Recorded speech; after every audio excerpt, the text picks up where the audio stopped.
Recipe হচ্ছে সুজির ঝরঝরে পোলাও। তো এখানে নিয়ে নিয়েছি সুজি, আর এখানে রয়েছে কাজু বাদাম কিশমিশ পোলাও বানানোর জন্য, আর চিনির শিরা বানানোর জন্য নিয়েছি চিনি। তো চলো প্রথমে আমরা আগে চিনির শিরাটা বানিয়ে নেব। এখানে কড়াই বসিয়ে দিয়েছি, হাফ কাপ দিয়ে দেবো চিনি, আর এই কাপ মেপেই হাফ কাপ জল দিয়ে দেবো। এলাচ আর লবঙ্গ দিয়ে দিলাম। চিনির শিরাটা তৈরি করে নেব। এখানে এই কাপ মেপে আমি হাফ কাপ সুজি নিয়ে নিচ্ছি। তোমরা চাইলে এক কাপ সুজি দিয়েও করতে পারো, আমি হাফ কাপ সুজি নেব। এখানে আমাদের চিনির শিরাটা তৈরি হচ্ছে। কি করছিস, দুষ্টু করছিস?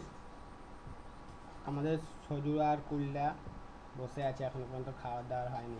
দেখো আমাদের চিনির শিরা তৈরি হয়ে গেছে। চিনিটা শুধু গলে গেলেই কিন্তু হয়ে যাবে, বেশি ফোটানোর দরকার নেই, খুব বেশি ঘন শিরা তৈরি হবে না।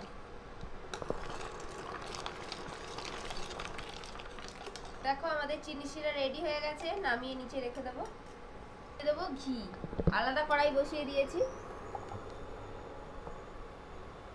এবার কাজু কিশমিশটা একটু ভেজে নেব।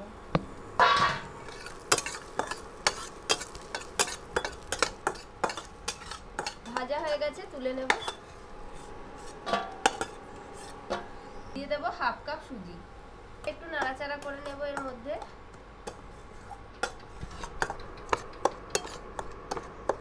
সুজিটা আমি অল্প একটু নাড়াচাড়া করে ভেজে নিয়েছি। হাফ কাপ সুজির জন্য দিয়ে দেব এক কাপ জল, তোমরা চাইলে দুধও দিতে পারো।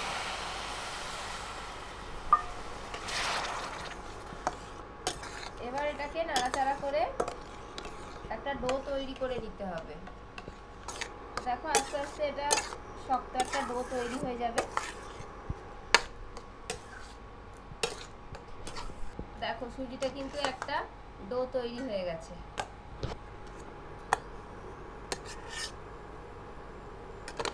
তো এরকম তৈরি হয়ে যাবে, এটা আমাদের নামিয়ে নিতে হবে। এবার এই যে একটা থালার মধ্যে নামিয়ে একটু ঠান্ডা করে নেব। সুজিটা আমি একটুখানি হাতে করে এইভাবে ছড়িয়ে দিয়েছিলাম যাতে তাড়াতাড়ি একটু ঠান্ডা হয়ে যায়। আর এর মধ্যে দিয়ে দিলাম একটু ঘি।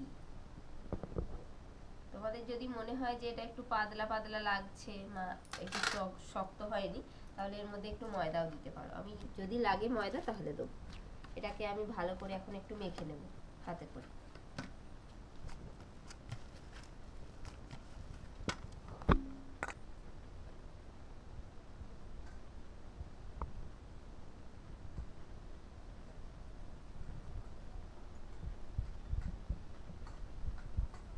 দেখো কত সুন্দর করে সুজিটা মাখা হয়ে গেছে, একটা সুন্দর ডো তৈরি হয়ে গেছে।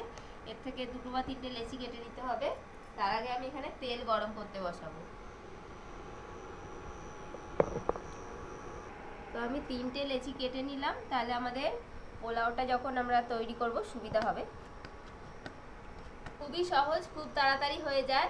আর দেখো তেলটাকে প্রথমে ভালো করে একটু গরম করে নেব, তারপর আঁচটা কম করে ভাজবো।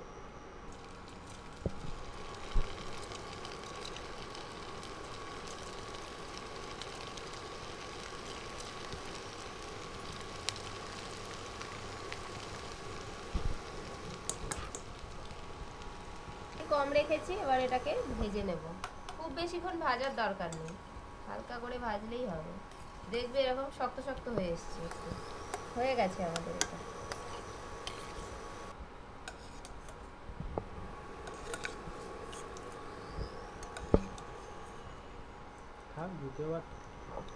এই যে একটা ছাঁকনি দিয়ে এইভাবে ছেঁকে তুলে, এইভাবেই আমি সবগুলো তৈরি করে নেব।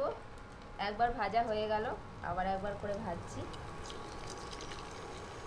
এই যে তোমাদের এরকম ঘষানি যদি থাকে গ্রেট করার, তাহলে এই দিয়েই কিন্তু হয়ে যাবে, ঝুড়ি ভাজার মেশিন লাগবে না। কমিয়ে দাও আঁচটা। ওইটা নয়, ভাজাটা হচ্ছে যখন উঠছে। হ্যাঁ, এটা ঠোকো। দেখো আমাদের পোলাও রেডি হচ্ছে একে একে। এবার দেখো কাজু কিশমিশ ভাজা আর এই যে যেটা ভাজলাম সুজির, সেটা এখানে রসের মধ্যে দিয়ে দেবো।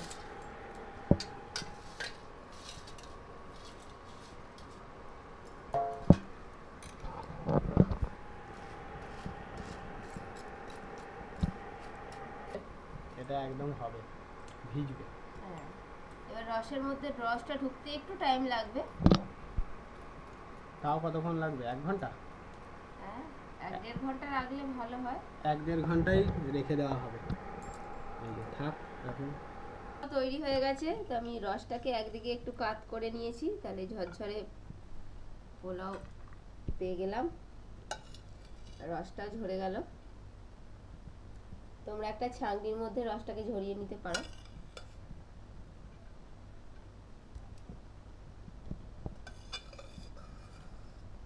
আমাদের সুজির পোলাও রেডি হয়ে গেছে। খেয়ে বলতে হবে কেমন হয়েছে। তুমি খেয়ে বলো। দিলাম, রসটাও কিন্তু খুব সুন্দর এর মধ্যে ঢুকে গেছে। আজ আমাদের হচ্ছে সুজির পোলাও। এরকম ধরনের মিষ্টি বাড়িতে বানাবে। হ্যাঁ, তুমি খাও না? খুবই সুন্দর। এটা একদম ধবধবে পোলাও হয়েছে। আঁচটা কম রেখে ভাজলে এরকম সাদা সাদা থাকবে।